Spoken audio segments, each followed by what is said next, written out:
ek is Aai van Wyk. Ek boer saam met my boetie en my pa in 'n gemengde boerdery. My oupa Grootjie het ons boerdery begin in 1945. Ek is die bestuurder aan die veevertakking, die veegedeelte. Ons bewerkbare hektare is 50% verdeel in permanente weidings wat onder losering is en die ander 50% produseer ons kontantgewasse, koring, canola, gars, ons medium potensiaal lande meer ontbythaver en gars en dan die marginale gronde gebruik ons om voer te produseer, ontvoergas en hawers, kuilvoer wat ons dan deur ons vee sit.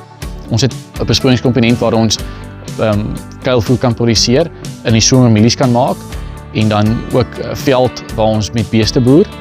Ons boer met Senepol en rooipoenskop beeste. Beide is 2 stoeterye. Die rooipoenskoppe het my oupa Grootjie eintlik net so oor die 50 jaar terug begin mee boer. Dis 'n dubbeldoel ras, 'n bietjie meer harerig, regte Britse tipe ras, baie goeie groei, goeie moedereienskappe. Sy 2 grootste voordele is dat hy rooi is en dat hy 100% poenskop bees is en wat in sy nageslag poenskoppe sal teel.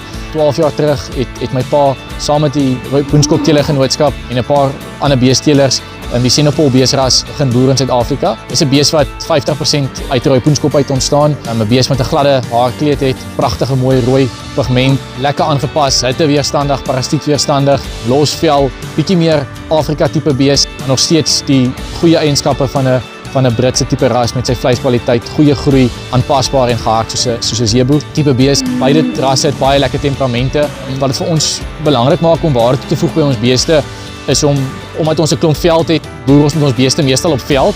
Dus dis te duur om 'n vleisbees in ons omgewing op loseringslande te laat loop. So die beeste loop meestal van die tyd in die veld en hulle kom kalf op groen loseringslande. Om waarde toe te voeg het ons beeste begin stoet en om bulle te verkoop aan 'n bulmark.